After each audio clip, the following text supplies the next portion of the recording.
Sup gamers, and when you imagine Terraria texture packs, you probably think of the goofy or not so goofy packs. But today, I'm here to show you neither. This is the Dungeon Crawlers texture pack, and it's beyond fantastic. Now, as of this video, the pack has just received a massive update, including a plethora of new block, tool, weapon, and armor changes. And this is all thanks to the pack's creator, JPC, who is very publicly and enthusiastically working tirelessly on the pack, taking suggestions and interacting with the community. Starting off the review, over 26 different blocks and furniture items have been altered. Now, after using some of these items in a small build, I believe each texture incorporates quite well and makes my building look a lot better than it really is. New textures were recently added for every Terraria book. This includes the book, spell tomes, and each individual spellbook. And when compared to the original textures, JPC has eliminated their uniformity, with each sprite feeling much more natural and having a greater sense of individuality, which is an aspect I really appreciate. Both the swords and short swords from copper to platinum follow JPC's own custom template, with each tier of weapon receiving small tweaks which make them stand out.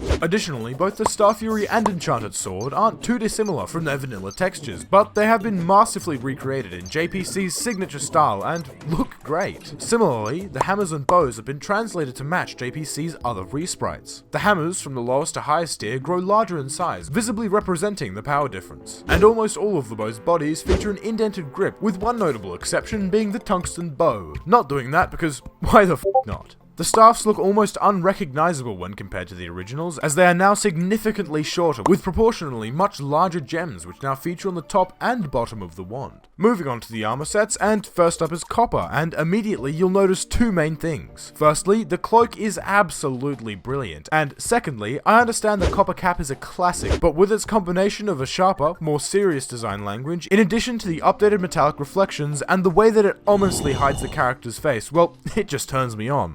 I'm kidding, why the f did I write that? Its equivalent, tin, similarly shares some major alterations featuring some red accents and a fully closed face, which when placed side by side with the original textures make you look like a proper knight. Similarly again, the iron and lead armor feature closed face designs in addition to red and blue flumes respectively. However, they also now brandish some simple but well-fitting capes which help to round out the sprites. Silver armor now bears a striking resemblance to the hard mode Hallowed armor set with similar gold shoulder spikes and a cape. Additionally, the helmet spikes are now longer and face upward, better resembling horns, and overall I think this is a great retexture. The Tungsten set abandons its blue light accents in favor of a more overall vibrant green color. This set also manages to further detach itself from its silver equivalent by replacing the helmet with a 17th century closed Burgundy-esque facial structure. And when again comparing to silver, the Tungsten cape is far more substantial, appearing to feature a hood which is folded down. Gold has received less drastic changes when compared to some of the other sets, acquiring a closed-face helmet, in addition to a fantastic red cape. However, I feel like this is all that was needed, as I believe the original textures presented a really simple but elegant design, which worked well to complement the gold, and I reckon JPC made a smart decision by sticking with it. Going in the complete opposite direction, we have the most over-the-top change in the Dungeon Crawlers texture pack, and oh boy, do I f***ing love it. The platinum armor has always appeared crudely forged when compared to gold, and in stark contrast, the new set represents its strength through the introduction of a pair of demonic horns, along with striking purple feathers protruding from the back of its helmet, in conjunction with a magical flowing cape.